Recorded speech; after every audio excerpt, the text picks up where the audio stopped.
Okay, so the video got interrupted, got a call, and it stopped it, so I'm just going to continue.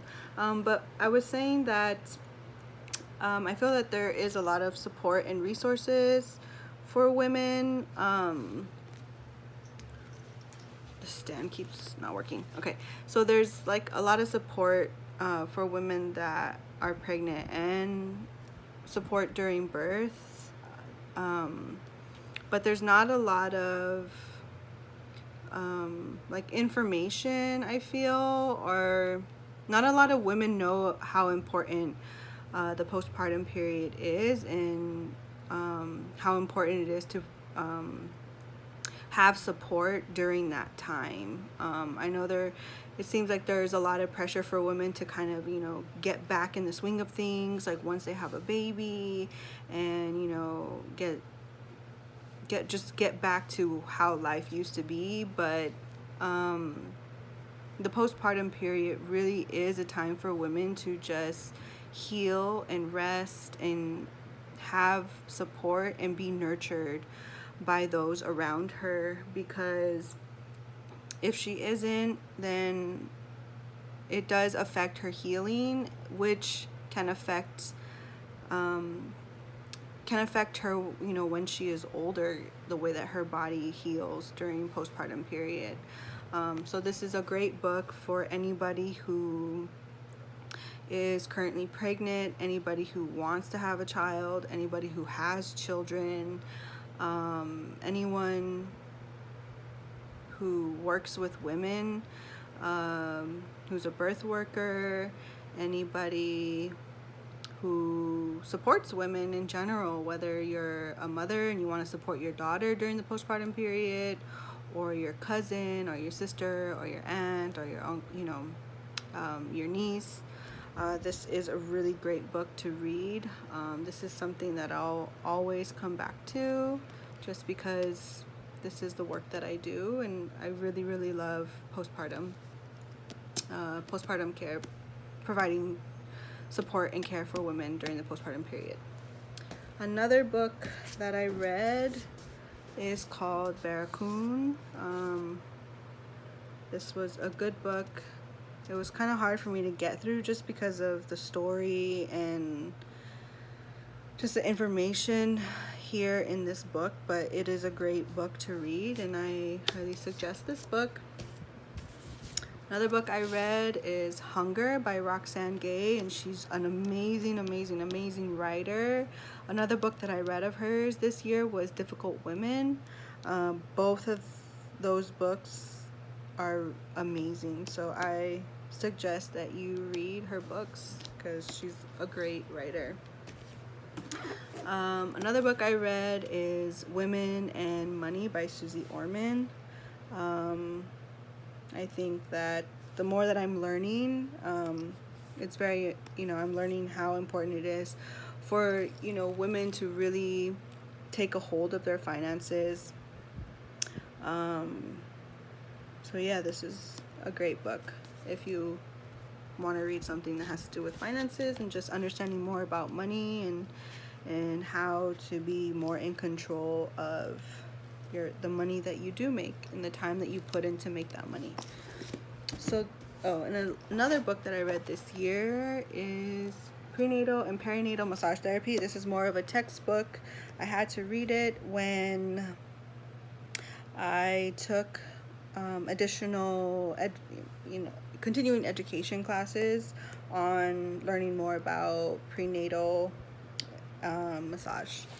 And this is a book that I always use whenever I do prenatal massage. I always go back to it because there's a lot of techniques in here that helps me do the work that I do.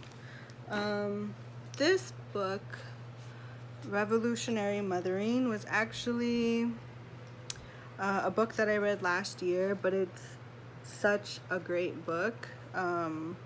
It just really hones in on the point of how being a mother is such a revolutionary act, and even just being a woman and standing in your own power is revolutionary, especially during this time.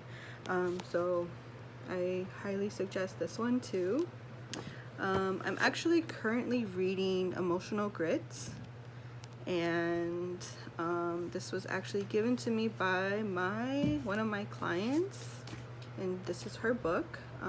It's a great book, and her husband actually wrote this book. So they're two amazing people, and I'm liking this book. It's all about emotional grit and how to master your emotions and transform your thoughts and being able to change your world. So like I said, I really love reading all types of books, and I always go back to the self-help books just because they just help you kind of reground yourself and kind of look at things with a different perspective. And then the next 4 books are books that I actually plan to read in the beginning of next year in 2019. So I'm hoping that I can read these 4 books in January. This one is Mind to Matter, The Astonishing Science of How Your Brain Creates Material Reality. This book, I actually checked it out at the library. So if you're not somebody who sees, an importance of like purchasing your own books, or if you don't want to spend money on books, you can always go to your local library to check out books that you may want to read but may not want to purchase. So this is on my list to read for the beginning of the year.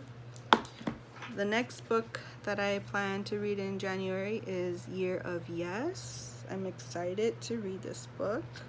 I actually had it on my wish list, I believe, so I'm glad that I got it. Another book that I would like to read in January is called The Man Who Quit Money. So I think this would be pretty interesting because we live in a world today where it's like we have this pressure of how to make the most money, and so I think it'll be pretty cool to hear his story and how he is able to survive without money. And then another book that I plan to read in January is called Present Over Perfect.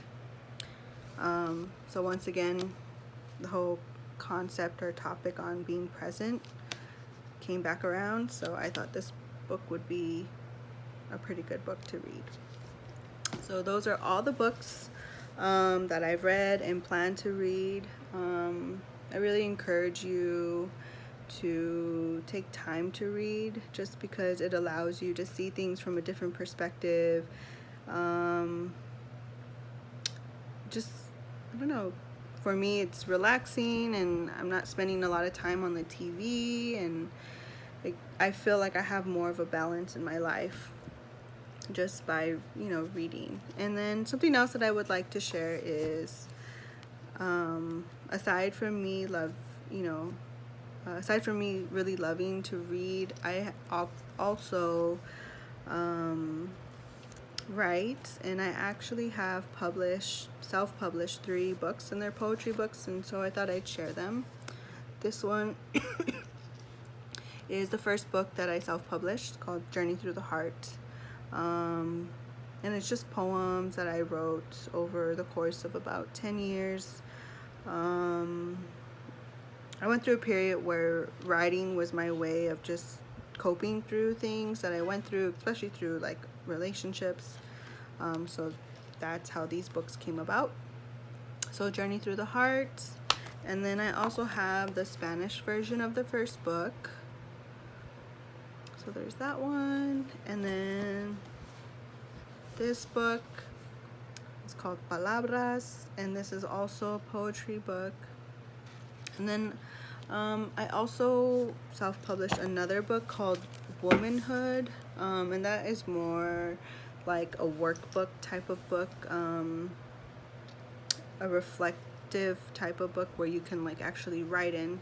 But yeah, so that's just a little bit more about me and books and what I love, and I hope to one day read a a book that Stephanie Alva will come out with, so I'm still waiting for that. But it was great sharing with you, and make sure to follow our social media pages, My Life Keys on Twitter, Instagram, Facebook, and here on YouTube. You can also subscribe, and I look forward to sharing tomorrow. Have a great day.